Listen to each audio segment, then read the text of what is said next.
कहानिस्तान सुनने वाले सभी दोस्तों को सौम्या सुमन का प्रणाम। दोस्तों, आज मैं आपके लिए जादुई श्रृंखला की दूसरी कहानी लेकर आई हूं, जिसका नाम है जादुई पत्थर।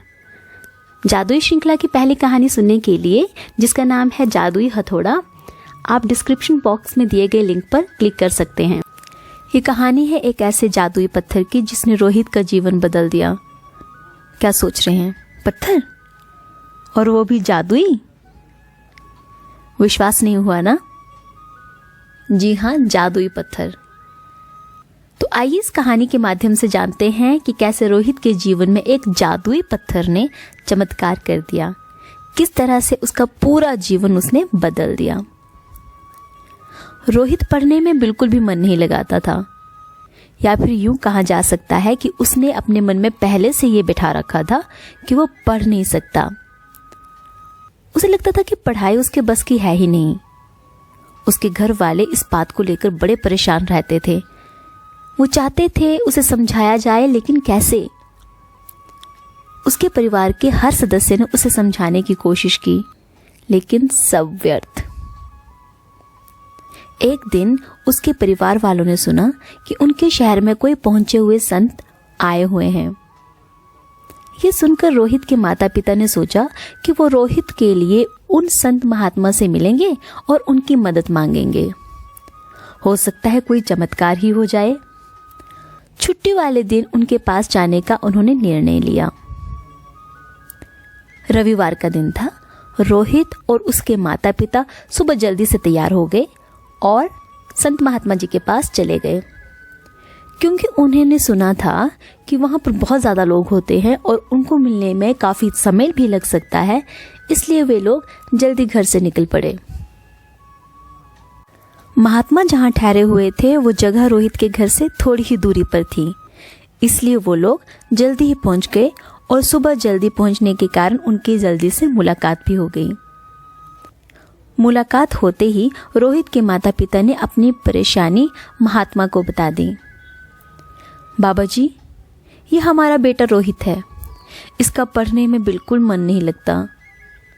हमने अपनी तरफ से हर एक कोशिश करके देख ली है, पर कोई भी तरीका कारगर ना हुआ। बाबा, अब आप ही हमारी मदद कर सकते हैं। हम बहुत निराश हैं। कृपया करके हमारा मार्गदर्शन कीजिए। बाबा ने कहा, ये लो बेटा रोहित, ये एक जादुई पत्थर है। इससे तुम्हें पढ़ाई करते समय एक अद्भुत शक्ति मिलेगी, जिससे तुम्हें सब कुछ आसानी से याद हो जाएगा। लेकिन एक बात याद रखना, किसी को कभी भी इस जादुई पत्थर के बारे में कुछ भी मत बताना। जैसे ही किसी और को इस पत्थर के बारे में कुछ पता चल जाएगा तो इसकी सारी की सारी जादुई शक्तियां खत्म हो जाएंगी। इसके बाद रोहित और उसके माता पिता घर वापस आ गए।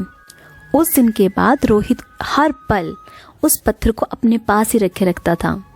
पढ़ते समय, खेलते समय, यहाँ तक कि सोते समय भी वो पत्थर अपने पास ही रखता था। रोहित की पढ़ाई में अब कुछ सुधार हो रहा था। उसका मन पढ़ाई में लग रहा था। ये परिवर्तन देखकर सब लोग हैरान थे, लेकिन इसका राज सिर्फ रोहित और उसके घर वालों को ही पता था। रोहित की पढ़ाई में इस कदर सुधार हुआ कि उसने अपनी कक्षा में प्रथम स्थान प्राप्त किया। रोहित और उसके परिवार की खुशी का तो ठिकाना ही ना रहा। उन्होंने सोचा कि हमें महात्मा जी का धन्यवाद करना चाहिए, और इस कारणवश उन्होंने महात्मन से मिलने की योजना तैयार की। अगले ही दिन वो लोग उन महात्मन के पास पहुंचे और रोहित के पिता ने महात्मा से कहा, बाबा, आपके दिए हुए जादुई पत्थर ने तो करामात ही कर दी। रोहित का पढ़ाई में मन लगने लगा है।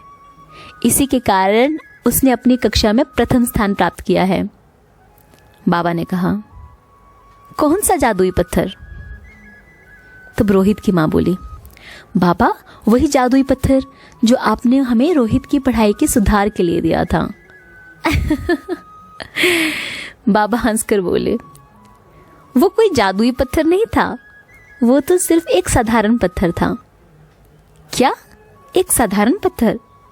रोहित के माता पिता दोनों हैरान होते हुए बोले, हाँ, वो एक साधारण पत्थर था। असल में वो पत्थर नहीं, एक विश्वास था जो मैंने रोहित के लिए दिया था।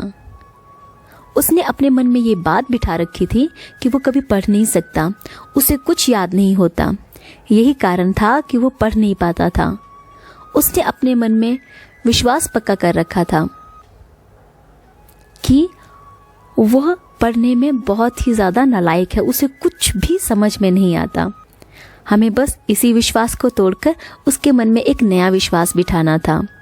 वो विश्वास कि वो कुछ भी कर सकता है, अगर वो मेहनत करे तो वो कुछ भी पा सकता है, जो काम इस पत्थर ने कर दिया। मतलब ये पत्थर प्राप्त करते ही रोहित की मानसिक स्थिति बदल गई बाबा।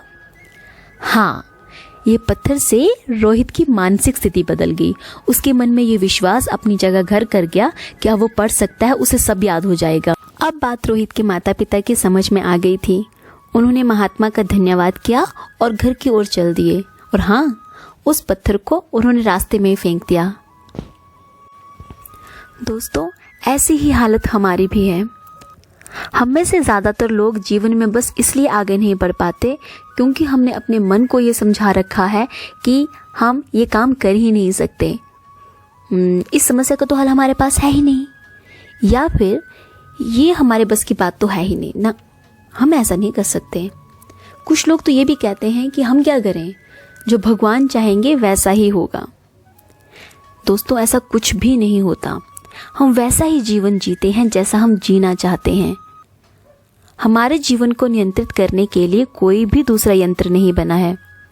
यदि हम अपने जीवन को बेहतर देखना चाहते हैं तो उसके लिए हमें प्रयास भी करने पड़ेंगे, कुछ करना पड़ेगा।